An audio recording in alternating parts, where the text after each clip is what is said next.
Okay,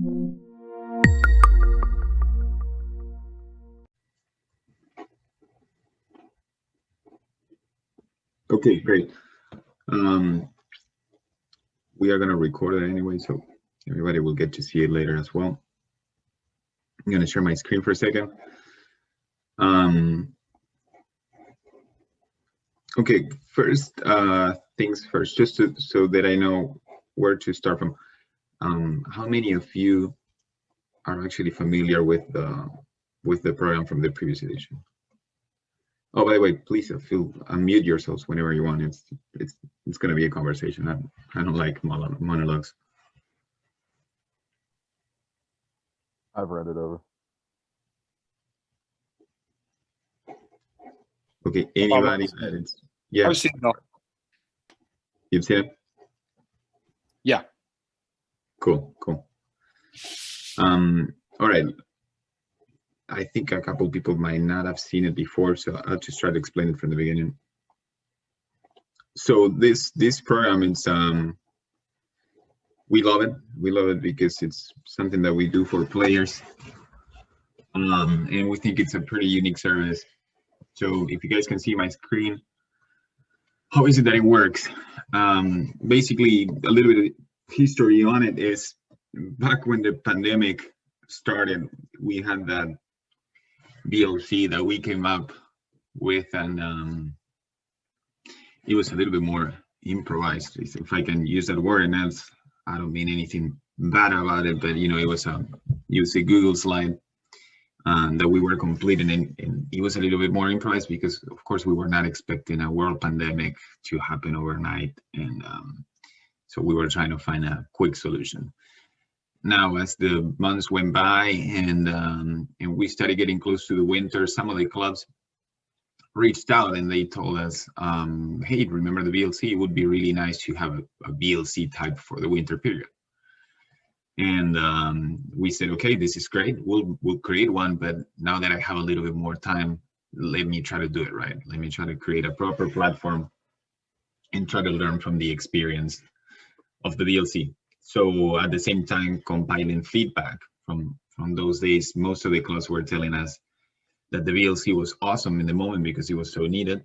But two things that we noticed that we could have done better or that we learned along the way were, one of them, that the VLC had too much content.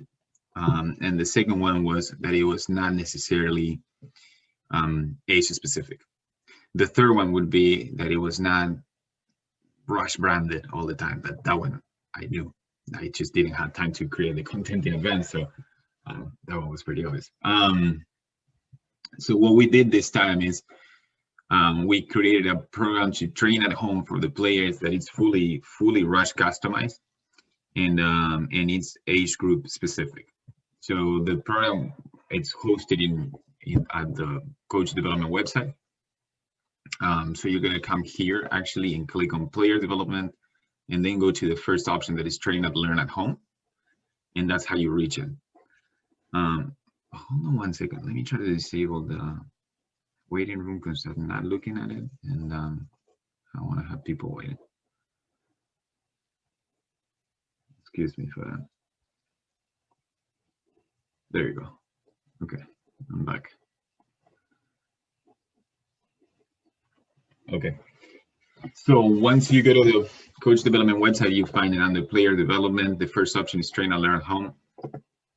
And apart from an intro video, the PDF that I'm showing you on the other tab, it explains the basics. And again, one of the things that you're going to notice is that now all of our content is divided, is age group specific. So what we did is we separated the content in the 5 divisions that we use traditionally in Rush Soccer, and also in different, we call them tracks, it's different training categories. And at the beginning, we call them better, fitter, and smarter. Better, it's a category that it's all about skills training. It's all on the ball, and it's individual. So when we created that, we wanted to make sure that every participant could do it at home, in their living room, in their basement, that they didn't require a lot of space. So better, it's right here. You can see a quick sample of it. The players are it's really interesting. The players are challenged to do the footwork and the juggling skills that are part of our intellectual property, that are part of the rush wave. So the entire track is organized in 12 levels. Level 1 would be micro division. They will choose micro division as well. And as you move up, the complexity increases, and level 12 is the most complicated. Apart from that, we have 2 more tracks. We had 2 more tracks. Now we have 3 more tracks, and that's one of the novelties. It was better, fitter, and smarter. Fitter, it's about conditioning. And actually, Adrian Salguero from Rush, New York, he's the one that leads on that track. And in a second, he'll explain what we're going to do for that track in the spring edition of the program. And then smarter, it's all about game understanding, tactical analysis, and that's the one that I lead. So what we do there is a lot of, in the first edition, we did from tactical analysis to actually going over the history of soccer. Then we did a specific position, specific analysis, if you were a defender, a forward, a goalkeeper. And now one of the awesome novelties of the program is that on the spring edition, that it's going to be a 6-week edition instead of 12 weeks. We're going to have a new track that is called Tougher. So it's going to be better, fitter, smarter, and tougher. And the idea of Tougher, and Michelle Baimer, that she's the lead of the track, she's here as well, and she'll explain it a little bit further, is to work on mental toughness. So basically, she's a high performance coach, and she walks the players over some trainings for mental toughness. I think it's incredible because it's super unique. I haven't ever seen a train at home program that includes that part. So that's one of the novelties and one of the things that we're really happy about. Now, just to wrap it up, the story of how it was and what it's going to be is the first edition was 12 weeks because it was the entire winter period. And every week we were posting sessions, and the players were being challenged and had assignments, and they were sending us their videos or their quizzes or whatever the assignment was. And we were picking winners and featuring them on the platform and on social media as well. One of the things that we were doing is giving them awards. We were giving them coupons for the fan store. So that kept them engaged. So the first edition was awesome, was really super successful. We had I think Federico's here, he can actually give you the stats at some point, that the traffic on the website was massive, like a lot of players engaged. It was incredible. We did. Sorry. Yeah, I started soon with your name, Pablo. I don't know why I appear like Pablo Toledo. No problem. Yeah, we had 20 times more page views than the previous month before the train at home program. So that's how big was the impact. It was ridiculous. In fact, we added a subscribe option for the players they fill a form, and every time that there's an update, so that we don't have to send it to every single coach and suddenly they hate us because they receive too many emails. We built a database of, I think we have 1,400 players already, and it was crazy. So super happy about it, of course. Here's where we were featuring the players that were winning every track every week. So we pick one winner per track per week, doing that. Now, that was the past. Looking forward, what we're going to do is we're trying to customize the experience and the content to the season that is coming. So basically, during the winter, I don't know if the words is easier, but players were not doing much. So what we focused was on keeping them on the ball, keeping them engaged, keeping them training fit. Now, the spring edition, we're going to do it 6 weeks. And we are tweaking things so that it's more specific to the period, because now it's a non-season period. So what we are going to do is complement on the field training. For the skills part, the ball skills part, we're going to give him a challenge. It's just a challenge to do individual footwork. And the idea is that we're going to see if the player can improve 6 levels in 6 weeks, which is not easy, actually. It's pretty complicated. And then for fitter, Adrian is going to talk about it in 1 second. And for tougher, I'll let Michelle introduce herself and talk about it a little. For Smarter, we're going to focus on, because that's the one that I'm going to do, we're going to focus on tactical analysis. So basically, the first 4 weeks are going to be about, of course, that it's specific to each age group. I'm not going to do advanced tactical analysis with a U6, but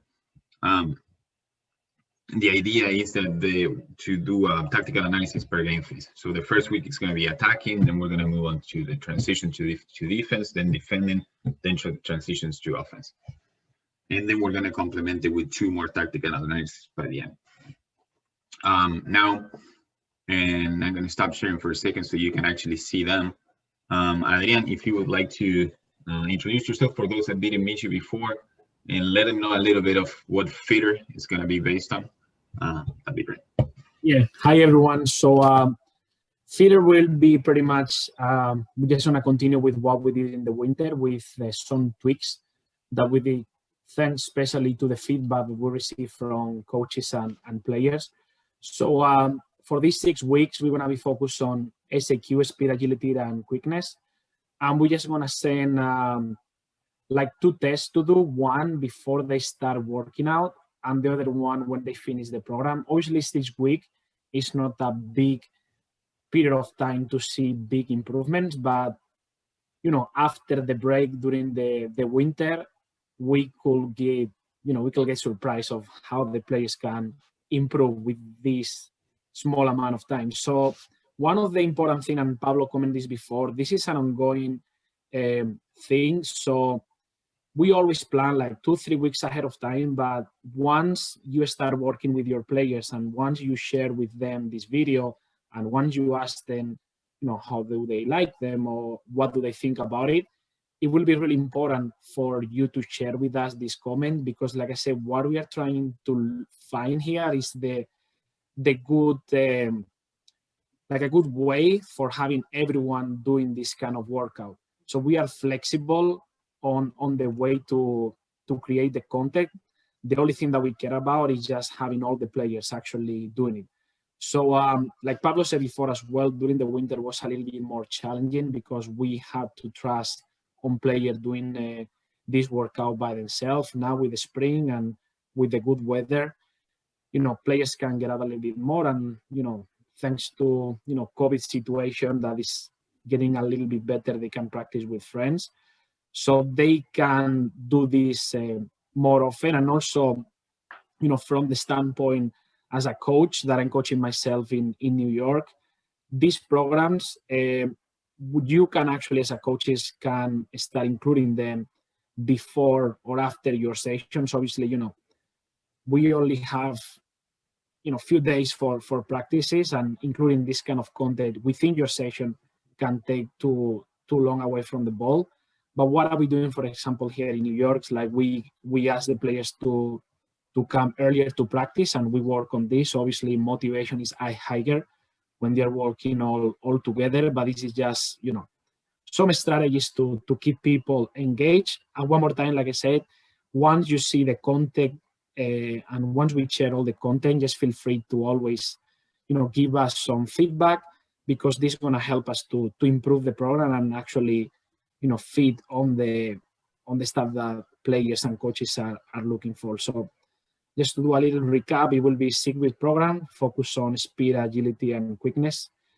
And we will try to see if 6 weeks could be a good period of time to see some improvement. More than the improvement, we also want to make sure that players understand that the conditioning part is an important element on their soccer, we can say, experience. So far, especially when we are talking with players, myself in the area, so far conditioning is more like a punishment more than actually an important tool for them to improve on their soccer. So we are trying to make it fun, we are trying to make it challenging, and we want to make players change their mind that this kind of workout is the one that they're going to make them feel better when they play. And actually we have feedback from players that after the winter, especially those players working through the 12 weeks, they were like, impressed on how they were performing on the fields. So yeah, we had a good feedback, and we expect build the program on the feedback and on the comments that coaches and players may have. Thank you very much. And Adrian puts a lot of effort in this. It's incredible. He's always creating new content, trying to make it engaging.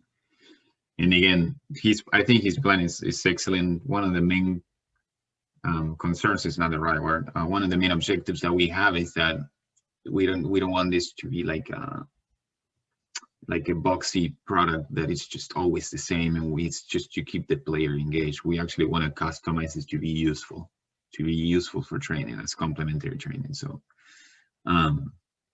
so they're doing amazing about that. And I also wanted to introduce you to Michelle Baimer. She's here. She's gonna do the Tougher track again. I'm super excited about this one because I think it's a game changer, and I haven't really seen anybody else offer this service. And this morning I was watching some of her videos that I'm not gonna show you yet, but they're incredible. It's gonna be incredible for the players. So Michelle, if you would like to introduce yourself, and thank you for taking the time. Thank you, Pablo. Yeah, so as you can see, I have a mess back here, but this is where I'm recording all of our videos. The concept behind the Tougher track is basically going to be based on 3 ideas: mental, emotional, and behavioral aspects of high performance. So more specifically, I'll be talking to the athletes about how to master their mindset, manage their emotions, and maintain behaviors or habits that support their ability to perform at their highest potential. Because as we all know, you may have athletes that are just amazing athletes, but they're not performing at their highest potential because either their habits and their practices are not in alignment with what they need to be, or their mindset is like they're very down on themselves, they're not motivated, or they're not managing their emotions. So they get angry and frustrated and then discouraged, things like that keep them from performing at their highest potential. So the idea behind Tougher is really about mental toughness. And the first 6 weeks are going to be an introduction, pretty basic. The concepts that I'm teaching are all based on scientific research on what those who perform at their highest level are utilizing, like real core concepts. And then when we expand after this spring edition and we go into a full 12-week, then the concepts will start to get a little bit deeper and more mastery level. So that's the idea behind the Tougher track. Michelle, do you mind, not too much, don't tell them every secret yet, but do you mind giving them maybe one example or things that you showed me that are, like, for instance, like the intensity example? Yeah, I knew you were going to say that one. Yeah, so and actually this is a great thing as coaches. If you pick up on some of the stuff that I'm teaching, I'm not saying you have to watch the videos, but if you do, it could be really beneficial to utilize in practice. So what Pablo was talking about is, in one of the videos, I teach mental cues.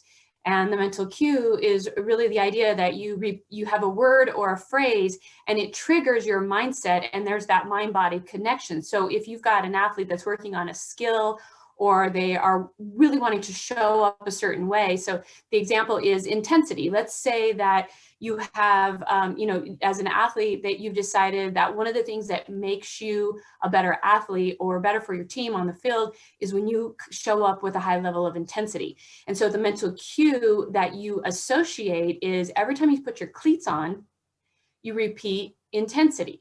And so pretty soon your mind starts to connect cleats on, intensity high. And then what eventually happens is a habit starts to form. It's kind of like when we all brush our teeth, right? Nobody thinks about brushing their teeth anymore. It's just automatic. It's because it's a habit.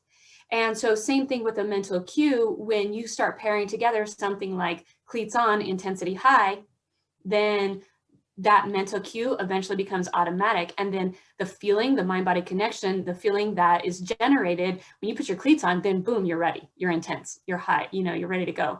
And that same concept can be utilized with habits. So, or practices or skills. If you've got athletes, and I as an example in the video, I talk about, taking a touch and then taking the shot. If you've got an athlete that's rushing their shot all the time, and not really getting a touch on the ball and trying to shoot too quickly, to have them start to learn. And this is one of the things I encourage them to do in the videos, is to decide what skill they want to practice, and then put that together with a mental cue. So the mental cue might be a touch shot, and that's what they repeat in their mind during practice. And the association is take a touch, then take the shot. And pretty soon, just like I was saying before, that mental cue and that mind-body connection become a habit, and they just do it automatically. So that's an example. It's really cool. I think it's really powerful. I mean, I never knew how to present it, but I've been trying to do that type of thing with my team. So to say, after this is the moment that we click in, this is the moment that we click in, but I never knew how to present it, how to associate it. So if this track helps my players get better at that, they're gonna get much better as players. So I really like this one. Thank you very much, Michelle. And Thanks. So for everybody, those are the fundamentals of the spring edition that is coming. We're gonna start on Monday. But now, of course, I wanted to just ask everybody to be open mic for any Q&As, any questions, anything that I might not have explained or that you would like to ask.